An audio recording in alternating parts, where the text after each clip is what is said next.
buat kalian nih, Pak Kades, Pak RW, Pak RT, jangan ikut-ikutan kampanye nanti. Jangan ikut-ikutan berpolitik. Kalau pengen ikut-ikutan berpolitik, mendingan Pak Kades, Pak RW, Pak RT mengundurkan diri sebagai kepala desa, ketua RW dan ketua RT. Tapi maju sebagai calon legislatif atau calon presiden ya. Jadi jangan sampai orang lain yang nyalon tapi Anda yang sibuk.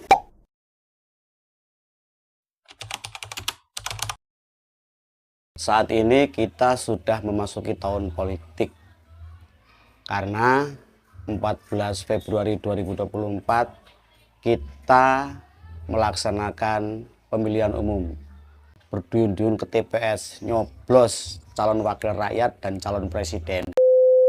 Sekarang ini kita sudah masuk bulan Maret, April, Mei, Juni, Juli, Agustus, September, Oktober, November, Desember, Januari 2024 dan Februari 2024. Tepat tanggal 14 di bulan Februari itu kita melakukan pencoblosan ya. Nyoblos calon wakil rakyat dan nyoblos calon presiden. Ya. Bagaimana?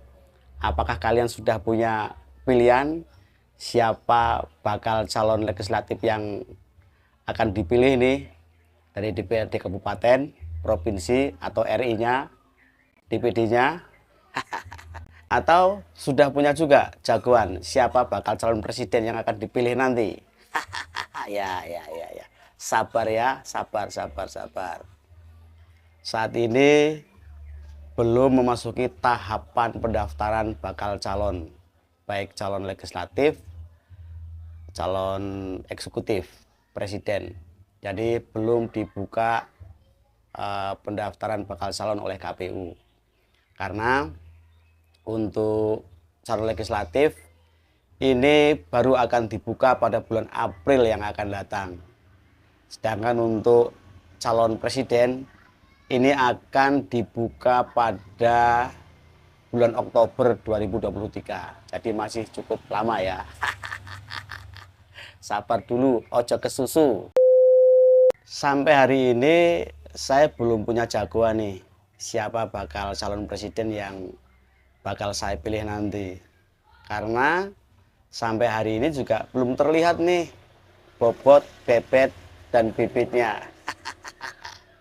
Memang sudah ada beberapa nama yang sudah bermunculan, yang diantaranya adalah Mas Anies Baswedan, ada Mas Ganjar Pranowo, ada Pak Prabowo Subianto, ada Mas Erick Thohir, ada juga Cak Imin. Namun berdasarkan survei, beberapa lembaga survei, ini muncul 3 nama besar yang cukup santer nih. Pertama diduduki oleh Mas Ganjar Pranowo yang saat ini menjabat sebagai Gubernur Jawa Tengah.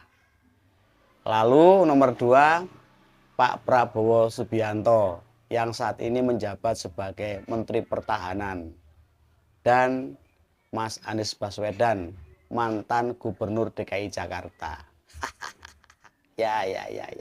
1 periode ya, menjabat sebagai Gubernur DKI Jakarta.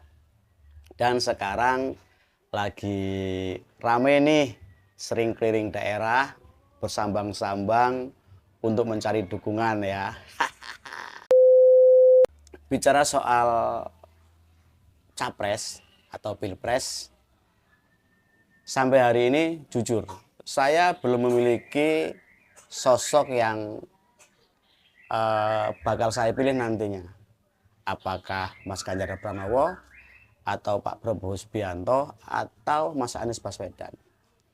Kandidat yang namanya cukup santer, 3 besar berdasarkan hasil survei, ini satu pun belum ada yang nyangkut di hati saya. Bicara soal politik, pileg, pemilihan legislatif atau pilpres, pemilihan presiden, Ini saya punya sedikit pengalaman. Karena 2019 yang lalu saya sempat menjadi salah satu calon legislatif di daerah saya tinggal. Saya waktu itu menclok di salah satu partai politik yang ya cukup besar lah. Saya sebagai caleg waktu itu dengan harapan saya menang dan dilantik menjadi anggota DPRD. Tapi ya belum beruntung ya, karena suara saya tidak bisa mengungguli calon-calon yang lain. Tetapi ketika habis pemilu, beredar kabar banyak sekali calon-calon yang bertumbangan. Bahkan ada yang stres sampai jadi gila. Saya enjoy saja, karena ketika saya diberi kesempatan oleh partai politik menjadi salah satu peserta, ini memberikan banyak pengalaman buat saya. Menjadi satu catatan sejarah tersendiri dalam hidup saya, pernah menjadi caleg. Meskipun keok ya. Nah, saya hanya ingin berpesan lah buat saudara-saudaraku nih, terutama para pemangku kebijakan, mulai dari kepala desa, ketua RW, sampai ketua RT. Jangan sampai pada pemilu 2024 nanti, pemilu ternodai hanya karena saudara-saudaraku yang menjadi kepala desa, jadi ketua RW dan ketua RT ini memihak satu calon tertentu, sehingga tidak bersikap netral, yang ini bisa berpotensi memecah belah persatuan dan kesatuan di tingkat bawah, baik RT, RW maupun desa dan kelurahan.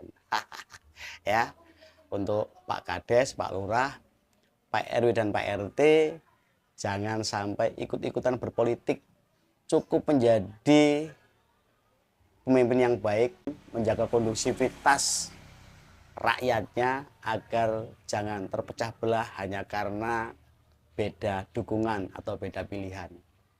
Kalau sampai Pak Kades, Pak RW, Pak RT ini memihak salah satu calon tertentu, wah ini rakyatnya bisa terpecah belah, Pak. Dan ini ada satu pengalaman yang cukup ekstrim ya saat itu, ketika saya melaporkan oknum salah satu ketua RW kepada Panwas Cam waktu itu, karena saya menilai oknum ketua RW ini sudah sangat ngawur, sembrono. Bagaimana tidak sembrono ya?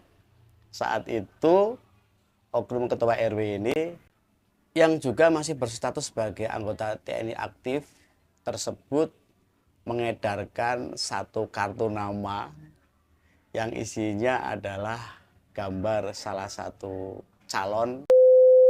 Sekali lagi saya berpesan kepada bapak-bapak kepala desa, ketua RW dan ketua RT ini ya, jangan ikut-ikutan berpolitik, jangan ikut-ikutan berkampanye juga ya nanti pada saat musim kampanye, karena ini bisa merusak persatuan dan kesatuan anak bangsa, terutama di tingkat RT, RW, dan desa atau kelurahan.